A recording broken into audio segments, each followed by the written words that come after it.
El sábado 28 de febrero de 2026, Estados Unidos e Israel lanzaron una operación militar conjunta de gran envergadura contra Irán, denominada Operación Furia Épica, por Washington, y León Rugiente, o Operación Génesis, en su fase inicial, por las fuerzas israelíes. Este ataque ha marcado una escalada sin precedentes en Oriente Medio. Sus objetivos principales fueron la infraestructura nuclear iraní, los sistemas de defensa aérea, las bases de misiles balísticos y, de manera crítica, los altos mandos del régimen.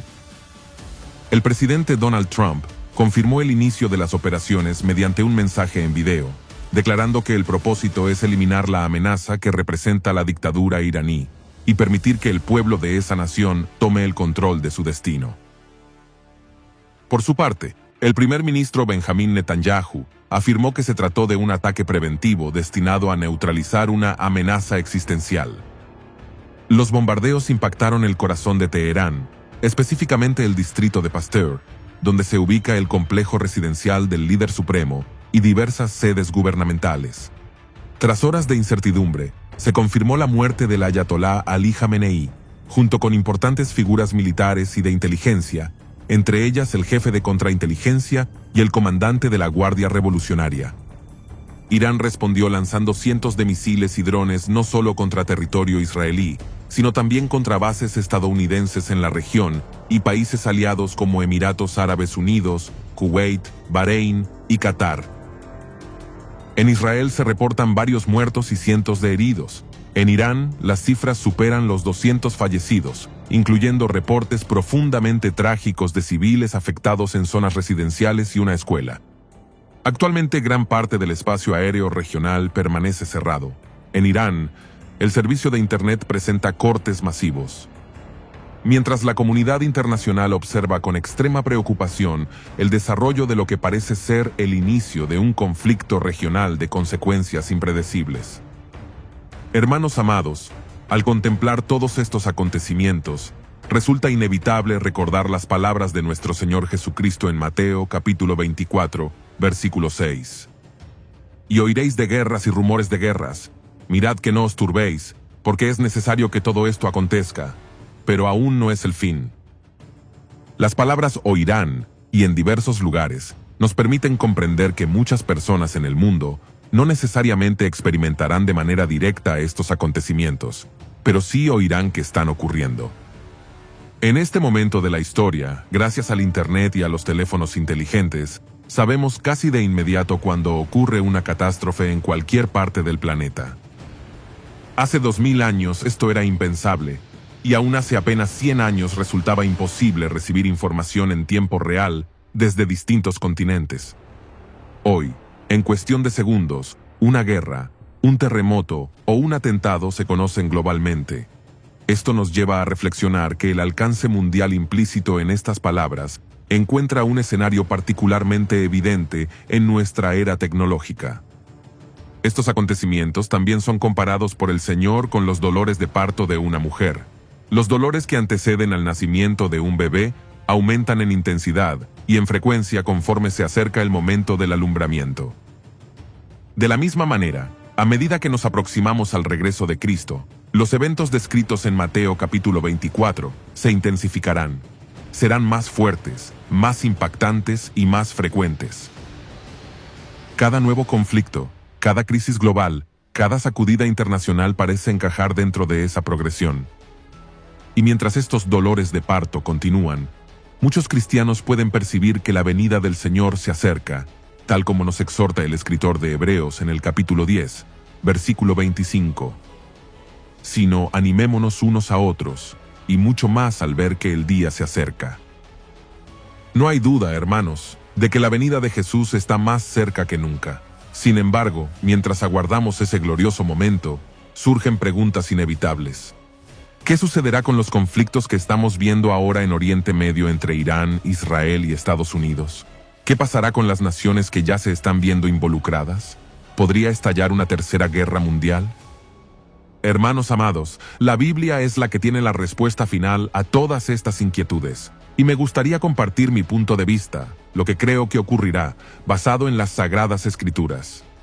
En primer lugar, considero que los conflictos no van a detenerse. Es evidente que en la actualidad, Estados Unidos mantiene una posición de supremacía mundial, y esto ha beneficiado considerablemente a Israel, su principal aliado en Oriente Medio. Esta relación se sustenta en intereses estratégicos, militares y geopolíticos. El respaldo estadounidense ha sido decisivo en múltiples momentos críticos.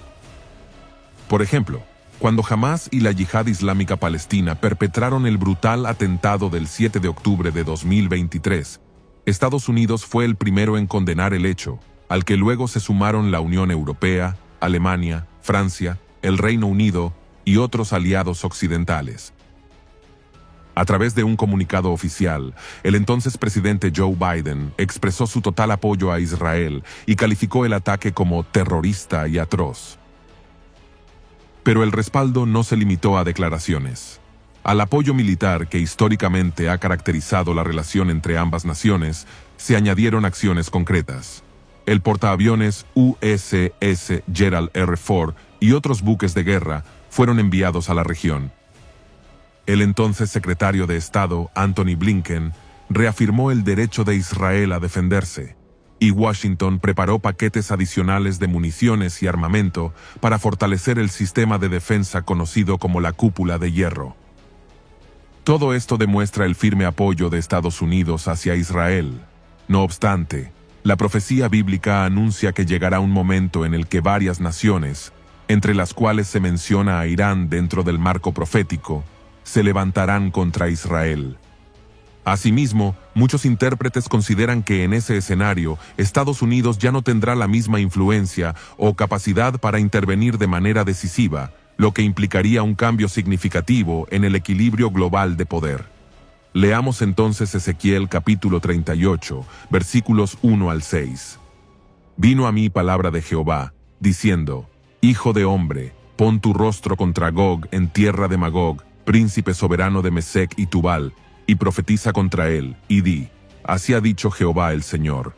He aquí, yo estoy contra ti, oh Gog, príncipe soberano de Mesec y Tubal, y te quebrantaré, y pondré garfios en tus quijadas, y te sacaré a ti y a todo tu ejército, caballos y jinetes, de todo en todo equipados, gran multitud con paveses y escudos, teniendo todos ellos espadas. Persia, Cus y Fut con ellos, todos ellos con escudo y yelmo, Gomer y todas sus tropas, la casa de Togarma, de los confines del norte, y todas sus tropas, muchos pueblos contigo. Hermanos amados, estos primeros versículos mencionan a todas las naciones protagonistas de este drama futuro. Para comprender con mayor claridad a quienes apunta la profecía, los presentaremos de manera ordenada y detallada, con el fin de aportar elementos que nos permitan identificarlos con mayor precisión dentro del escenario profético delineado por el profeta Ezequiel. En primer lugar, Gog. Gog no designa a una nación, sino que constituye un título otorgado al líder de Magog. Quien encabece a Magog en el momento de la invasión será identificado como Gog. Se trata de un hombre que se sitúa por encima de todos, una figura de autoridad suprema. Difícilmente podríamos imaginar un nombre más apropiado para describir a un gobernante absoluto, a un dirigente que concentra poder total, que este, Gog, el hombre que se erige sobre todos. En segundo lugar, Magog. En las Escrituras, Magog fue hijo de Jafet, cuyos descendientes llegaron a ser conocidos históricamente como los escitas, pueblos célebres por habitar las vastas estepas del norte y por su carácter eminentemente guerrero. Confirmando esta conexión, el historiador judío Flavio Josefo declaró: Magog fundó a los magogios, llamados escitas por los griegos. Los escitas eran tribus nómadas que ocuparon un amplio territorio que se extendía desde Asia Central hasta el sur de la antigua Rusia. Aunque existe cierto debate entre los estudiosos, la mayoría identifica a Magog con regiones que hoy corresponderían al sur de Rusia, Ucrania y sectores del Cáucaso. En tercer lugar, Mesec y Tubal. Mesec y Tubal son pueblos mencionados repetidamente en antiguas fuentes asirias. Ambos estaban situados en Asia Menor, en lo que actualmente conocemos como Turquía. Mesec suele asociarse con la región central y oriental de Anatolia, mientras que Tubal se vincula con áreas del sureste. Eran pueblos reconocidos por su fortaleza militar y por su participación en alianzas bélicas, rasgos que armonizan con el papel que desempeñan en esta profecía. En cuarto lugar, Persia, actual Irán. El término Persia fue utilizado originalmente por los griegos para referirse al imperio de Ciro el Grande. Proviene de la palabra Parsa, nombre del pueblo del cual emergió Ciro para gobernar. Por consiguiente, Persia es un exónimo, es decir, una denominación otorgada por otra cultura. La mitología griega incluso relacionó el nombre Persia con Perseo, atribuyéndole un hijo ficticio llamado Perses, supuesto ancestro del pueblo persa. Surge entonces una pregunta relevante: ¿cómo apareció el nombre Irán? El término Irán se emplea desde tiempos muy antiguos, ya en la época zoroastriana, alrededor del año 1000 a.C., junto con variantes como Aria, que significa literalmente tierra de los arios. Para el siglo IV después de Cristo, el nombre Irán ya figuraba en textos y documentos, y algunos escritos occidentales indicaban que internamente existía preferencia por esa designación incluso hacia el siglo XIX.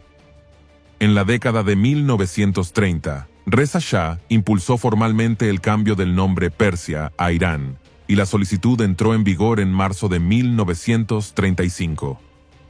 Sin embargo, el gobierno británico solicitó continuar usando el término Persia, argumentando que Irán sonaba demasiado similar a Irak, especialmente en un contexto bélico, dado que ambos países estaban involucrados en la Segunda Guerra Mundial y bajo influencia británica. Winston Churchill manifestó su inquietud respecto a la posible confusión entre ambas denominaciones.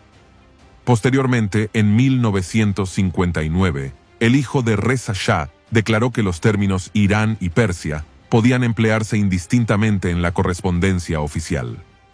A pesar de ello, Irán terminó consolidándose como el nombre predominante. Desde 1979, su denominación oficial es Jomhuriye Eslamiye Irán, es decir, República Islámica de Irán. El pasaje de Ezequiel presenta a Persia como un participante activo en la invasión, no como un actor secundario. Resulta significativo que Irán, hasta el día de hoy, mantenga una postura abiertamente hostil hacia Israel. En quinto lugar, Kus. Históricamente situado al sur del antiguo Egipto, la mayoría de los estudiosos coincide en que Kus corresponde a territorios que hoy identificamos principalmente con Etiopía y Sudán. En sexto lugar, Fut, también conocido como Put. Esta región se asocia con el norte de África, particularmente con Libia. Tanto las escrituras como los escritos grecorromanos ubican a Fut en la franja costera africana al oeste de Egipto y lo describen como un territorio con tradición y capacidad militar. En séptimo lugar, Gomer. El historiador Josefo identificó a los gomeritas con los gálatas que habitaban el centro de Turquía. Otros estudiosos, siguiendo una antigua tradición judía, han relacionado a Gomer con Alemania. Esta interpretación también aparece en la literatura rabínica. Arnold Fruchtenbaum escribe en Huellas del Mesías, página 108. Gomer se encuentra en la actual Alemania. Esta también era la perspectiva rabínica. El Midrash llamó a Gomer Germania. En octavo lugar, Togarma. La casa de Togarma suele asociarse con pueblos ubicados al norte de Israel, especialmente con la región históricamente vinculada al pueblo armenio, asentado en las zonas montañosas del Cáucaso y áreas circundantes. Esta identificación se apoya en antiguas tradiciones judías y en referencias históricas que sitúan a Togarma en los confines septentrionales, tal como lo señala el profeta Ezequiel. Amados hermanos, en síntesis, Ezequiel capítulos 38 y 39 describen una futura coalición conformada por Rusia, Turquía, Irán, Libia, Sudán, Etiopía, Armenia y posiblemente Alemania. Rusia, Turquía, Armenia y quizá Alemania avanzarán contra Israel desde el norte. Irán lo hará desde el este. Libia se movilizará desde el suroeste. Sudán y Etiopía descenderán desde el sur. De esta manera, Israel quedará completamente rodeado, enfrentando a algunas de las mayores amenazas y potencias militares de nuestro tiempo, en un escenario que pone de relieve la magnitud, la solemnidad y el profundo alcance de la profecía anunciada por Ezequiel. Y no cabe duda de que los recientes bombardeos de Estados Unidos e Israel, que culminaron con la muerte del ayatolá Ali Jamenei, quien se desempeñó como líder supremo de Irán desde 1989, han intensificado aún más el escenario geopolítico. Sus aliados, como Rusia, nación que junto con Irán aparece dentro del marco profético de Ezequiel como parte de la futura coalición invasora, han manifestado su fuerte descontento por lo ocurrido. El presidente de Rusia, Vladimir Putin, condenó la muerte del líder supremo iraní en la ofensiva lanzada contra el país persa por fuerzas israelíes y estadounidenses, calificando el hecho como un asesinato perpetrado con una cínica violación de las normas internacionales. Hermanos, todo lo sucedido en Irán sin duda ha incrementado el resentimiento y la hostilidad de ese país hacia Israel. Es bien sabido que, en múltiples ocasiones, el ayatolá Ali Jamenei expresó abiertamente su deseo de ver desaparecer a Israel. Tras su muerte, es razonable pensar que el nuevo liderazgo iraní continuará con una política firme y adversa hacia el Estado judío. Aunque todavía no se ha confirmado quién asumirá el poder, muchos consideran probable que uno de sus hijos lo suceda en el liderazgo. Sin embargo, más allá de quién ocupe el cargo, lo que resulta evidente, según la profecía de Ezequiel, es que Irán, junto con Rusia, Turquía y otras naciones, formará parte de una futura coalición que atacará a Israel. Existen diversas posturas respecto al momento exacto en que ocurrirá este acontecimiento profético, pero a continuación, compartiré la que considero más coherente con el texto bíblico. Al analizar el momento en que tiene lugar la batalla de Gog y Magog, descrita en Ezequiel capítulos 38 y 39, numerosos estudiosos de la profecía sostienen que este evento sucederá antes de la gran tribulación, e incluso posiblemente antes del arrebatamiento de la iglesia. Una de las razones más sólidas para apoyar esta postura se encuentra en lo que ocurre inmediatamente después de la batalla. Ezequiel declara que, tras la derrota de esta coalición invasora, Israel quemará las armas de los ejércitos derrotados durante 7 años. El texto lo afirma de manera clara y directa. Leamos Ezequiel capítulo 39, versículos 9 y 10. Y los moradores de las ciudades de Israel saldrán y encenderán y quemarán armas, escudos, paveses, arcos y saetas, dardos de mano y lanzas, y los quemarán en el fuego por 7 años. No traerán leña del campo, ni cortarán de los bosques, sino que quemarán las armas en el fuego, y despojarán a sus despojadores, y robarán a los que les robaron, dice Jehová el Señor. Asimismo, el mismo capítulo añade que Israel empleará 7 meses en enterrar los cuerpos de los caídos, con el fin de purificar la tierra. Leamos el versículo 12. Y la casa de Israel los estará enterrando por 7 meses para limpiar la tierra. Estos dos períodos, 7 años de quema de armamento y 7 meses de sepultura, son claves para ubicar este evento dentro del marco profético. Durante la gran tribulación, especialmente en su segunda mitad, Israel no vivirá en condiciones de paz ni gozará de estabilidad territorial. Según Daniel capítulo 9, versículo 27, y Mateo capítulo 24, a los 3 años y medio el anticristo romperá el pacto, profanará el templo y desencadenará una persecución severa contra Israel. Jesús advirtió que será un tiempo de huida, angustia y supervivencia, no un período propicio para reconstrucción, organización nacional o procesos prolongados de limpieza territorial. En ese contexto, resulta difícil imaginar a Israel dedicando 7 años completos a quemar armas, o 7 meses desarrollando un programa organizado de entierro masivo, con orden y tranquilidad. La tribulación será un tiempo de inestabilidad global, juicios divinos, conflictos, hambre y persecución sin precedentes. Tampoco parece coherente situar esta batalla casi al final de la tribulación, porque inmediatamente después se establecerá el reino milenial de Jesucristo. El milenio no inicia con Israel recogiendo cadáveres ni gestionando restos de guerra, sino con el Mesías gobernando en justicia, paz y restauración. El ambiente del reino milenial no armoniza con un proceso previo de 7 meses de limpieza posbélica y 7 años de quema de armas. Por estas razones, La conclusión más consistente es que la invasión de Gog y Magog debe ocurrir antes de la tribulación y antes del arrebatamiento de la iglesia, permitiendo así el cumplimiento literal de los detalles descritos por el propio texto de Ezequiel. Ahora bien, antes de continuar, es necesario enfatizar la magnitud de esta invasión. En el versículo 9 del capítulo 38 de Ezequiel, Dios la describe como una tempestad, como una nube que cubre la tierra. No se trata de un conflicto menor. Será de proporciones colosales. Podría afirmarse, sin exageración, que será una invasión de escala bíblica. Será una ofensiva tan amplia y tan abrumadora que ni siquiera Israel, aún contando con un ejército reconocido y altamente entrenado como las fuerzas de defensa de Israel, podrá resistirla ni detenerla por sus propios medios. Alguien más tendrá que intervenir, y no será Estados Unidos ni ninguna otra potencia mundial, sino Dios mismo. Notemos lo que declara Ezequiel capítulo 38, versículos 18 al 23.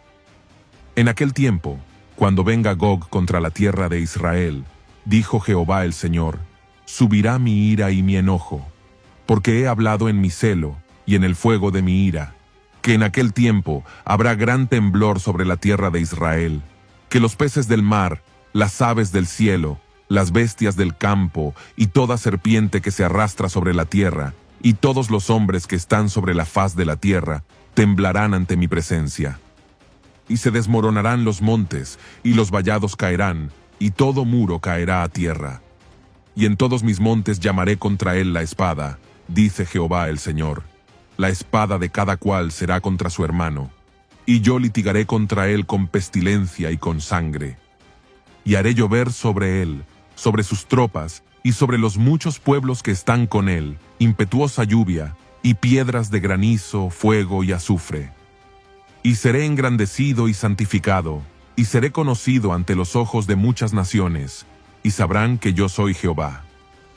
Al meditar en estos versículos, resulta impresionante observar que, cuando la coalición invasora rodee a Israel y no exista esperanza humana visible para la nación, Yahvé, el Dios de Israel, actuará.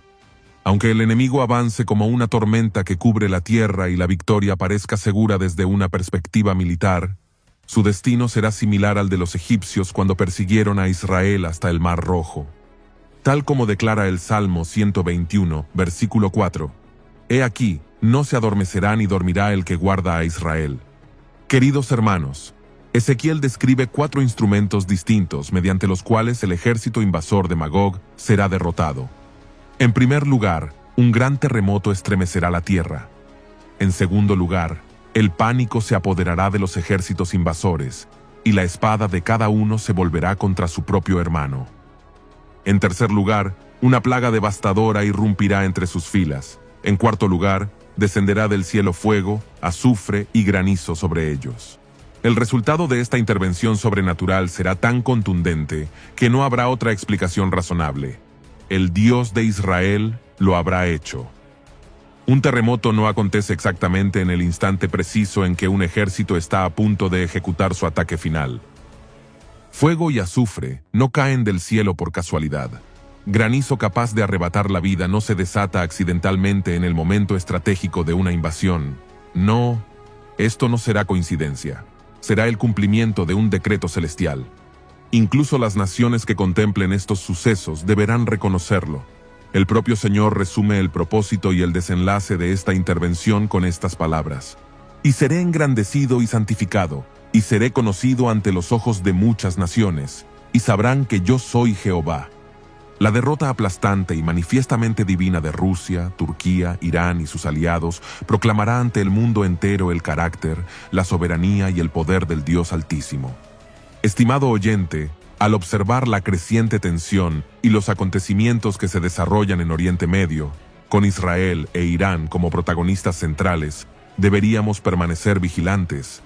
Todo apunta a que nos acercamos al regreso de Jesucristo. El arrebatamiento, amigo mío, es inminente. Podría ocurrir en cualquier momento. Nuestro Señor viene pronto. Prepárate, amigo mío, y levanta tu mirada, porque nuestra redención se aproxima. Y así, amados hermanos, llegamos al final de este video. Gracias de corazón por acompañarnos hasta el último momento. Anhelamos que este mensaje haya sido de verdadera bendición y edificación para sus vidas. Nos despedimos hoy con el deseo sincero de volver a encontrarnos en nuestros próximos videos, si Dios lo permite, para continuar aprendiendo juntos de la palabra de Dios y crecer firmes en su verdad. Dios les bendiga abundantemente.